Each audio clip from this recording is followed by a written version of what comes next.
परमात्मा और सत्य एक ही चीज के दो नाम हैं।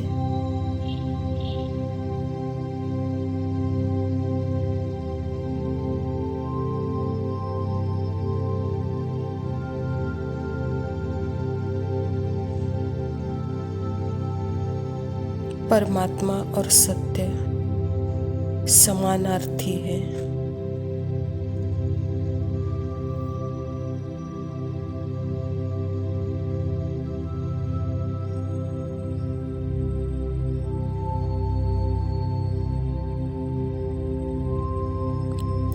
जिसने इसको सुनकर 100% एक्सपेक्ट कर लिया, वो संपूर्ण समर्पण, अनकंडीशनल समर्पण, नेचुरल और नॉर्मल,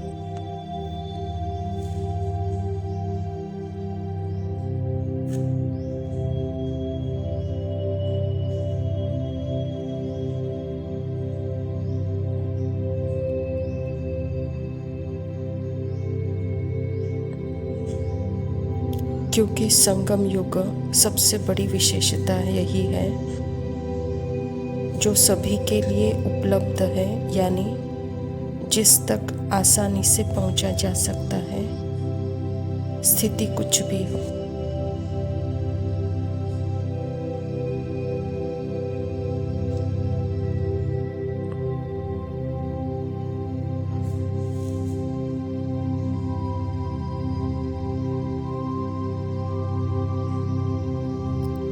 क्योंकि परमात्मा ने खुद आत्मा को अपने सत्य के बारे में बता दिया कि तू मास्टर सत्य है।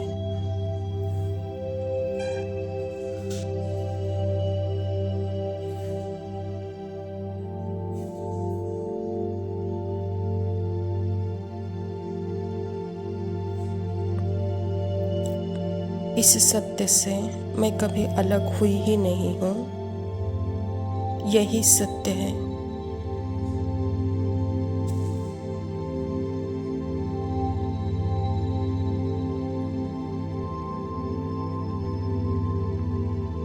परमात्मा से मैं कभी अलग हुई ही नहीं हूँ। यही सत्य है।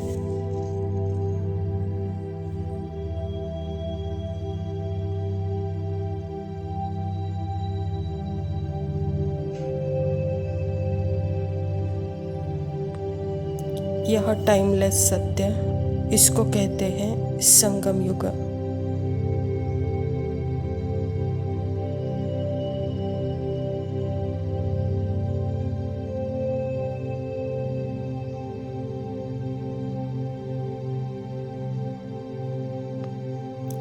टाइमलेस के साथ टाइमलेस का पुनर्मिलन।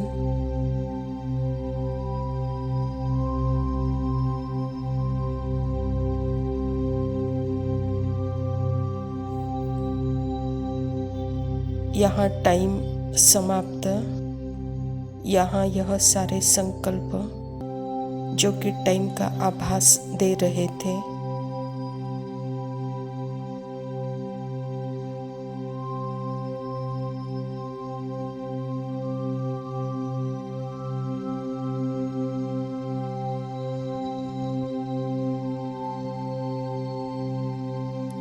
वह संकल्प उत्पन्न हो रहे थे कि मैं भगवान को ढूंढ रही हूँ या फिर मैं अपने आप को ढूंढ रही हूँ।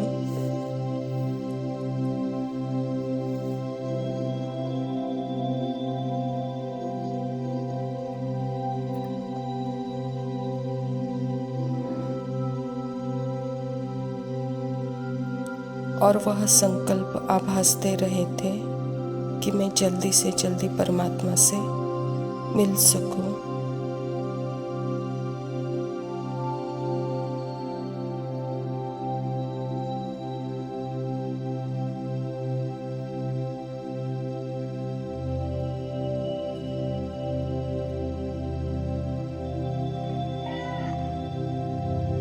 जब सत्य का पता चलता है तो टाइम और संकल्प जैसे सेपरेशन और डिस्टेंस का अलगाव और दूरी का आभास देता है।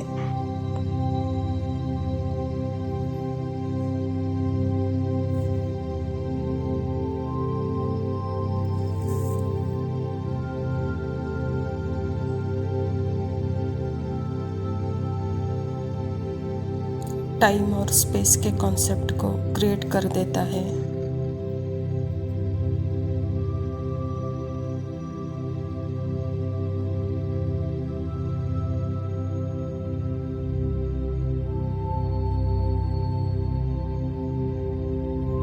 और संगम युग मतलब टाइमलेस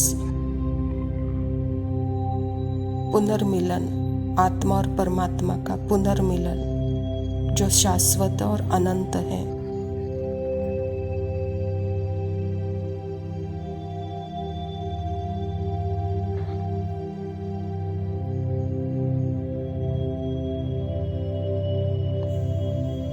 यह समय और स्थान की सीमाओं से परे है। यहाँ निसंकल्प आत्मा को अभी ही महसूस हो रहा है।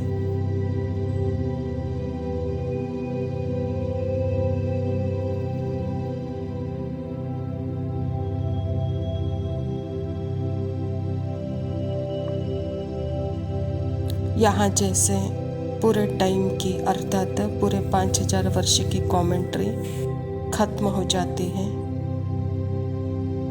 मन की कमेंट्री को डॉट लग जाता है।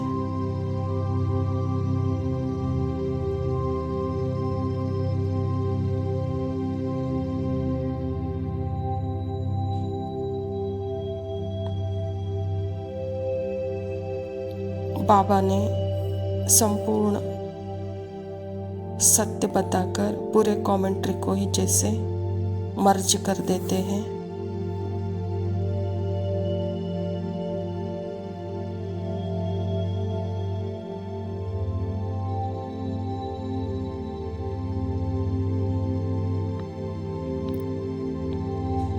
और आत्मा को बता देते हैं कि तुम अपने आप को समझो और मुझे याद करो, तो तुम्हारी सारी मन की कमेंट्री, संकल्प की कमेंट्री, समय स्थान, यह सब फिनिश हो जाता है।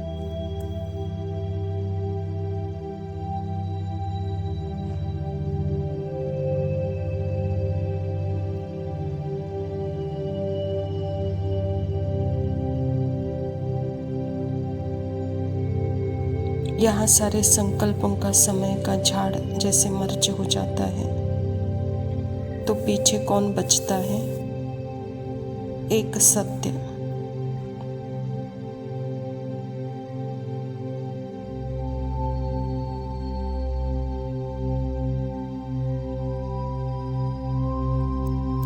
आत्मा है ही परमात्मा जैसी समान ब्यूटी, समान सत्य, अनकंडीशनल लविंग प्रेजेंट, जो कि कभी चेंज नहीं होते। उसका पार्ट कितना भी चेंजेस के समय और संकल्प में चल रहा हो,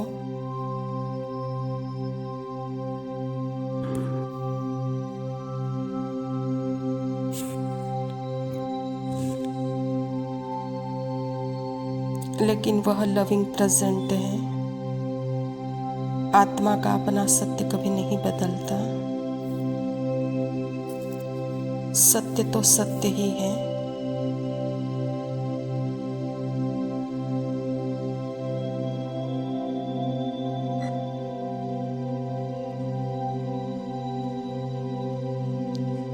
सत्य और स्वप्न एक नहीं होता।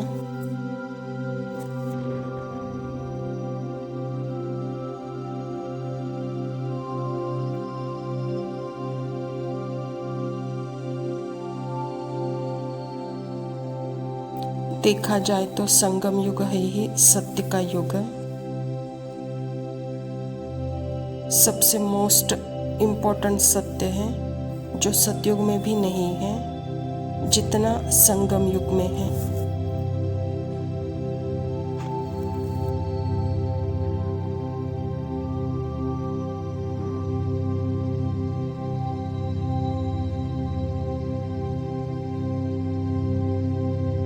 यह संगम युग में पूरी ही स्क्रिप्ट अंदर की, आत्मा के अंदर की सब पता चलती है।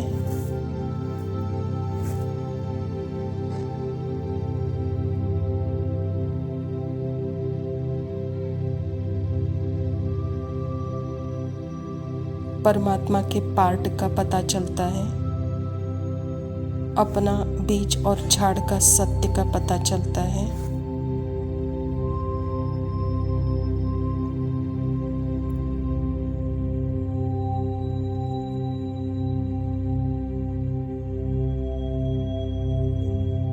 तो रियल युग तो संगम युग ही है, सतयुग नहीं है।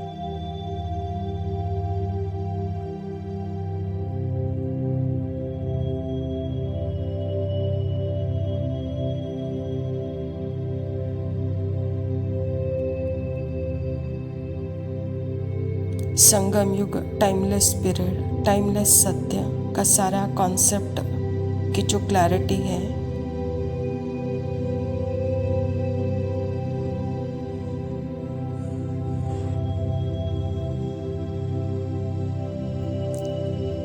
टाइम के कॉन्सेप्ट, संकल्पों के दुनिया के कॉन्सेप्ट, यह सारे कॉन्सेप्ट के सत्य मात्र संगम युग में है।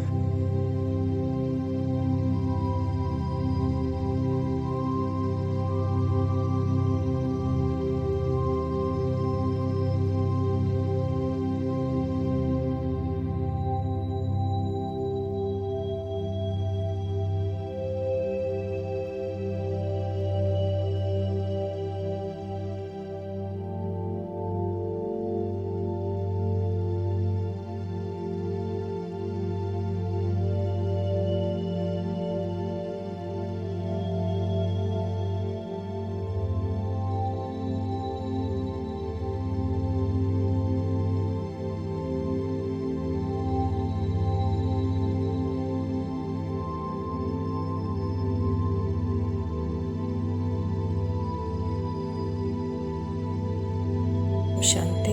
प्रातः मुरली बाप दादा मधुबन। मीठे बच्चे, यह पुरुषोत्तम संगम युग कल्याणकारी युग है। इसमें ही परिवर्तन होता है। तुम कनिष्ठ से उत्तम पुरुष बनते हो। स्वयं परमपिता परमात्मा प्रजापिता ब्रह्मा के तन में आकर के यह ईश्वरीय विश्वविद्यालय की स्थापना की है। और परमात्मा जिस समय इस धरा पर आते हैं उसी समय से जैसे कि संगम युग, पुरुषोत्तम कल्याणकारी संगम युग की शुरुआत होती है। अर्थात परमात्मा इस सारे कल्प का ज्ञान जब देते हैं और आत्मा को जब अपनी स्मृति आती है, तो जैसे आत्मा,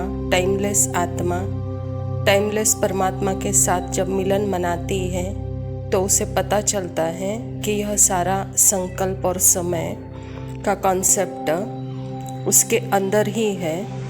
यह टाइम और समय का ज्ञान भी जैसे कि उसके अंदर ही है और उसकी स्थिति सभी से परे है। तो यही है पुरुषोत्तम स्थिति। अति उत्तम यह कल्याणकारी समय है। इसमें ही हम पुरुषोत्तम बनते हैं। प्रश्न है, इस ज्ञान मार्ग में कौन सी बात सोचने और बोलने से कभी भी उन्नति नहीं हो सकती है? उत्तर है, ड्रामा में होगा तो पुरुषार्थ कर लेंगे, ड्रामा कराएगा तो कर लेंगे। यह सोचने और बोलने वालों की उन्नति कभी हो नहीं सकती। यह कहना ही रॉन्ग है।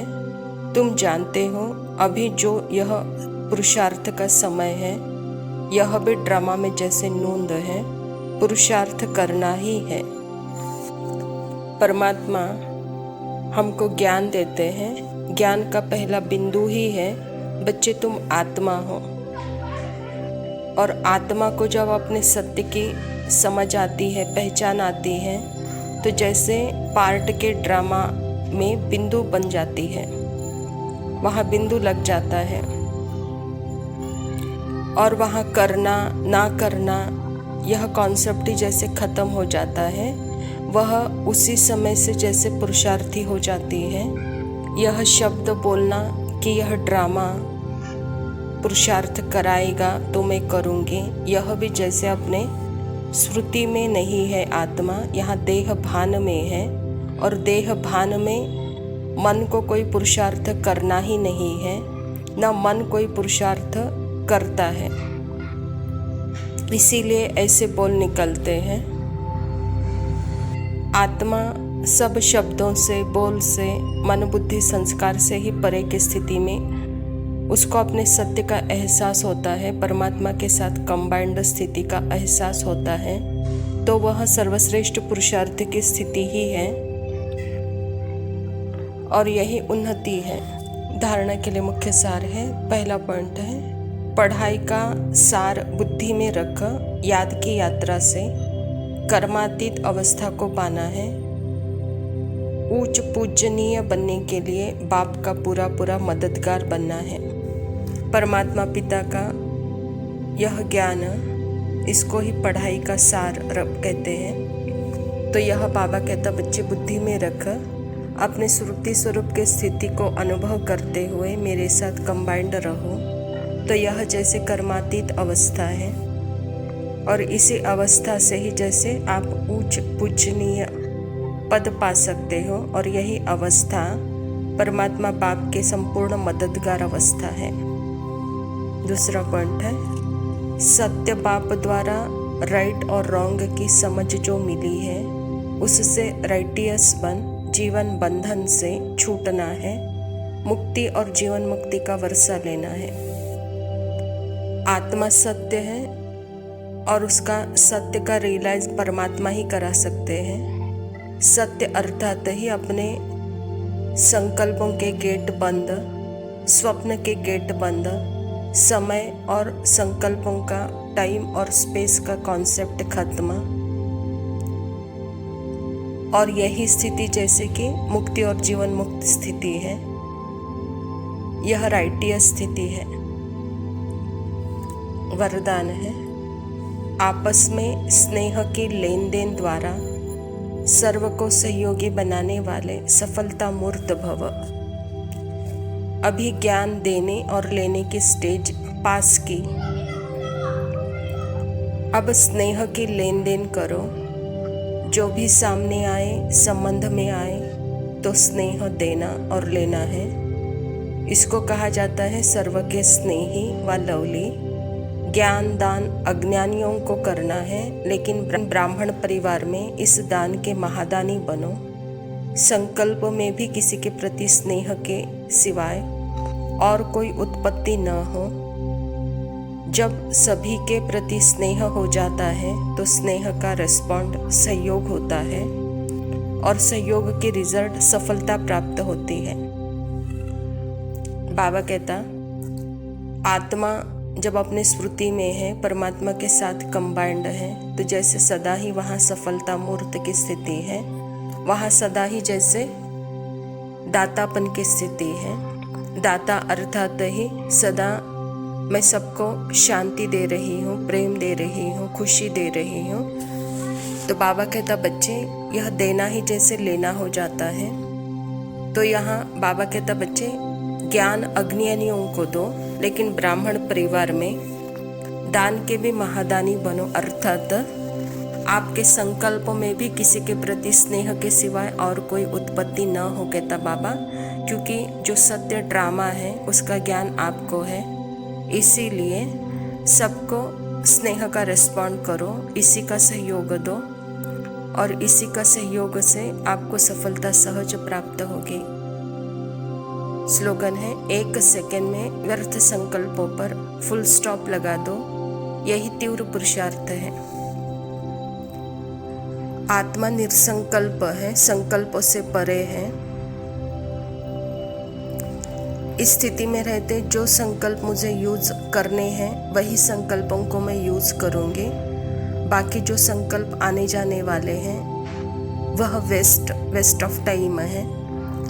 अगर मैं वहाँ अटेंशन दे रही हूँ तो मेरा समय शक्तियाँ जैसे बर्बाद हो रहे हैं, वेस्ट हो रहे हैं। इसीलिए जो आने जाने वाले संकल्प है उसमें अटेंशन न देकर जो मुझे चाहिए संकल्प उसी को मैं यूज़ कर रही हूँ। अर्थात जो परमात्मा का संकल्प है उसको ही अपना बना रही हूँ। तो जैसे वह तीव्र पुरुषार्थी हो जाती हूँ। अच्छा मीठे मीठे सिकिलते बच्चों प्रति माता पिता बाप दादा का याद प्यार और गुड मॉर्निंग। रूहानी बाप की रूहानी बच्चों को नमस्ते। हम रूहानी बच्चों की रूहानी बाप दादा को याद, प्यार और नमस्ते। लव यू बाबा। शुक्रिया। ओम शांति। जी ले ये पल, जी ले ये पल, जी ले ये पल, मौसम का सुहाना संगम का है ये पल। जी ले ये पल बाबा के संग, अब और ना कर तू औरों का संग। सुनकर मुरली कर ले धारण इस पल, क्या पता फिर कल मिले ना ये पल। अब धीरे धीरे चलने का नहीं ये पल, पुरुषार्थ को तीव्र कर ले इस पल। दुआओं का खाता जमा कर ले इस घड़ी, फिर दोबारा ना मिलेगी ये घड़ी। बीती गलती की ना कर बार बार फिकर, अब जो समय है उसे कर ले सफल। पवित्र बनकर सेवा में लग जा, संगम का ये समय व्यर्थ ना गवा। संगम की ये घड़ी बीत रही है पल पल, हे योगी कर ले सफल अपना जीवन इस पल। जी ले ये पल, जी ले ये पल, मौसम का सुहाना संगम का